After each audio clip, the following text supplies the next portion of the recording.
ನಮಸ್ಕಾರ ಸ್ನೇಹಿತರೆ, ನೀವು ಏನೋ ಓದ್ತಾ ಇದ್ದೀರಾ ಅಥವಾ ಮೊಬೈಲ್ನಲ್ಲಿ ಏನೋ ನೋಡ್ತಾ ಇದ್ದೀರಾ ಅಂತ ಇಟ್ಕೊಳ್ಳಿ. ಇದ್ದಕ್ಕಿದ್ದ ಹಾಗೆ ನಿಮ್ಮ ಮನಸ್ಸಲ್ಲಿ ಒಂದು ಧ್ವನಿ ಕೇಳುತ್ತೆ, ಚಾಕ್ಲೇಟ್ ಚಾಕ್ಲೇಟ್ ಚಾಕ್ಲೇಟ್ ಚಾಕ್ಲೇಟ್. ನೀವು ಅದನ್ನ ಆದಷ್ಟು ನಿರ್ಲಕ್ಷಿಸೋಕೆ ಪ್ರಯತ್ನಿಸ್ತೀರಾ, ಆದ್ರೆ ಆ ಧ್ವನಿ ಮತ್ತು ಜೋರಾಗುತ್ತೆ, ಚಾಕ್ಲೇಟ್ ಚಾಕ್ಲೇಟ್ ತಿನ್ನು ಚಾಕ್ಲೇಟ್. ಈಗಂತೂ ನೀವು ಆಸೆ ತಡೆಯೋಕ್ಕಾಗದೆ ಫ್ರಿಡ್ಜ್ ಓಪನ್ ಮಾಡಿ ಕೇವಲ ಒಂದೇ ಒಂದು ಬೈಟ್ ಅಂತ ಅಂದ್ಕೊಂಡು ಚಾಕ್ಲೇಟ್ ತಿಂತೀರಾ. ಆದರೆ ಮುಂದೇನಾಗುತ್ತೆ?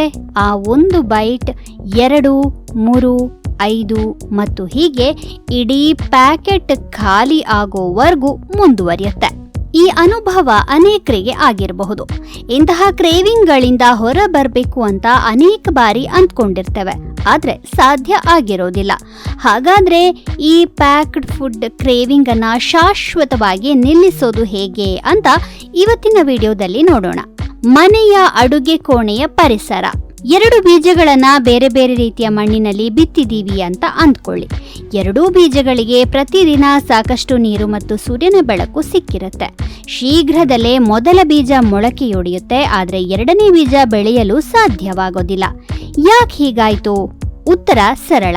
ಮೊದಲ ಬೀಜವನ್ನ ಫಲವತ್ತಾದ ಮಣ್ಣಿನಲ್ಲಿ ಬಿತ್ತಲಾಗಿತ್ತು, ಆದರೆ 2ನೇ ಬೀಜವನ್ನ ಫಲವತ್ತಲ್ಲದ ಮಣ್ಣಿನಲ್ಲಿ ಹಾಕಲಾಗಿತ್ತು. ಮೊದಲ ಬೀಜವು ಬೆಳೆಯೋಕೆ ಬೇಕಾಗಿದ್ದಂತಹ ಸರಿಯಾದ ವಾತಾವರಣವನ್ನ ಪಡೆಯಿತು ಮತ್ತು 2ನೇ ಬೀಜ ತಪ್ಪು ವಾತಾವರಣವನ್ನ ಹೊಂದಿತ್ತು. ಇದಕ್ಕೋಸ್ಕರನೇ 2ನೇ ಬೀಜ ಎಷ್ಟೇ ಪ್ರಯತ್ನಿಸಿದ್ರೂ ಕೂಡ ಅದು ಬೆಳೆಯೋಕೆ ಸಾಧ್ಯ ಆಗ್ಲಿಲ್ಲ, ಯಾಕಂದ್ರೆ ಅದರ ಪರಿಸರ ಸರಿಯಾಗಿ ಇರಲಿಲ್ಲ. ಈ ಬೀಜಗಳ ಹಾಗೇನೆ ನಮ್ಮ ಅಭ್ಯಾಸಗಳು ನಮ್ಮ ಪರಿಸರದಿಂದ ಹೆಚ್ಚು ಪ್ರಭಾವಿತವಾಗ್ತವೆ. ಉದಾಹರಣೆಗೆ, ನಾವು ಊಟದ ನಂತರ ನಮ್ಮ ಅಡುಗೆ ಮನೆಗೆ ಹೋದಾಗ ಅಲ್ಲಿ ಸಿಹಿ ತಿಂಡಿಗಳ ಡಬ್ಬವನ್ನ ಕಂಡ್ರೆ ಏನಾಗತ್ತೆ? ಖಂಡಿತವಾಗ್ಲೂ ಒಂದು ಸ್ವೀಟ್ ನಮ್ಮ ಹೊಟ್ಟೆಯೊಳಗೆ ಹೋಗುತ್ತೆ. ಮೂಲತಃ ನಮ್ಮ ಪರಿಸರ ನಮ್ಮ ಅರಿವಿಲ್ಲದೇನೆ ನಮ್ಮ ಅಭ್ಯಾಸಗಳನ್ನು ರೂಪಿಸುವ ಶಕ್ತಿಶಾಲಿ ಅದೃಶ್ಯ ಹಸ್ತ ಅಂತ ಹೇಳಬಹುದು. ಹಾಗಾಗಿ ಯಾವುದೇ ಕ್ರೇವಿಂಗ್ ಅನ್ನ ತಡೆಯೋಕೆ ಮತ್ತು ಆರೋಗ್ಯಕರ ಜೀವನವನ್ನ ನಡೆಸೋಕೆ ಮೊದಲ ಹ್ಯಾಕ್ ನಮ್ಮ ಪರಿಸರವನ್ನ ಮರುವಿನ್ಯಾಸಗೊಳಿಸೋದು.